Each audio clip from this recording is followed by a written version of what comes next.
Hello, my name's Dr. Stephanie Fade. Welcome back to Eating Mindset and to this video in the Perfectly Portioned Bite-Sized series.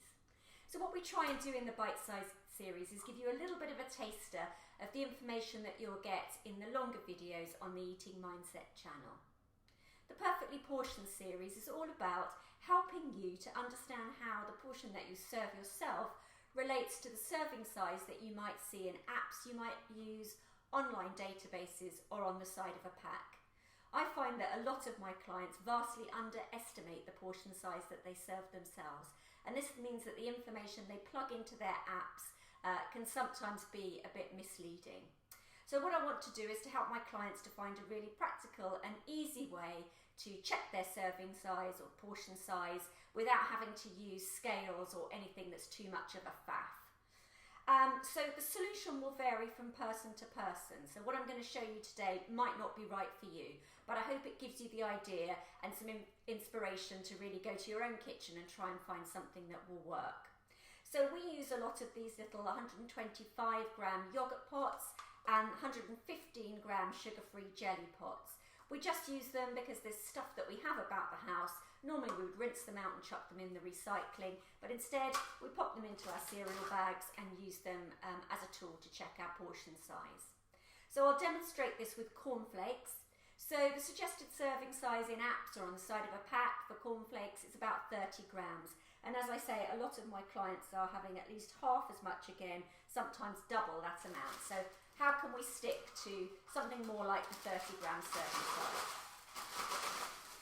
Well, if I just fill this 125 gram yogurt pot up to the top, check that's to 0, pop that in there, that comes to 16 grams, so that's about half.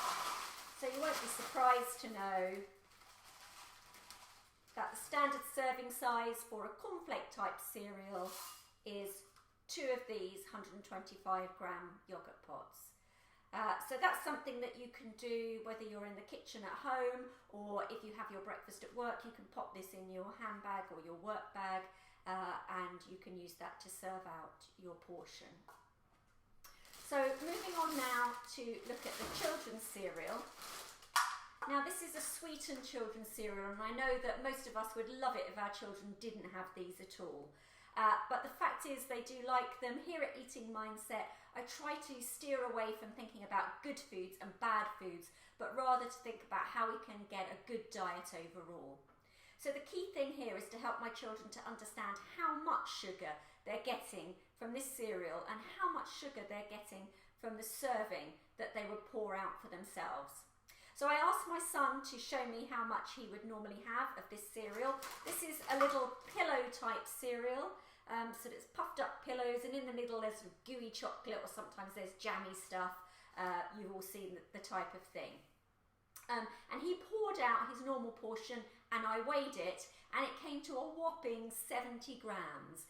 Now that's really shocking when you think that the standard serving size on the side of the packet is 30 grams. And that standard serving size would give him 2 teaspoons of sugar. The recommended maximum amount of sugar for a child to have over the course of a day is 6 teaspoons. So even from the standard serving size, he'd be getting 2 teaspoons out of 6. And from his 70 gram portion, which is more than double that, he'd be getting more than 4 teaspoons out of the 6. So it's a huge amount of sugar that he's getting. So to get him under a little bit of control, what I've done is I've given him his little 115 gram sugar-free jelly pot, and he just pops that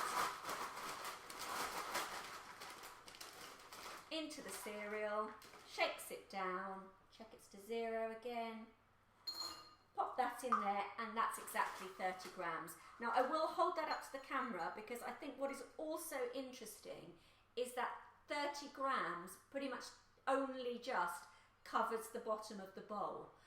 So I think probably what was happening was he was looking at that and thinking, well, that's not enough, and filling it up even more. So the other thing that I've done is I've given him a smaller bowl, just so that it looks like more when he serves it up.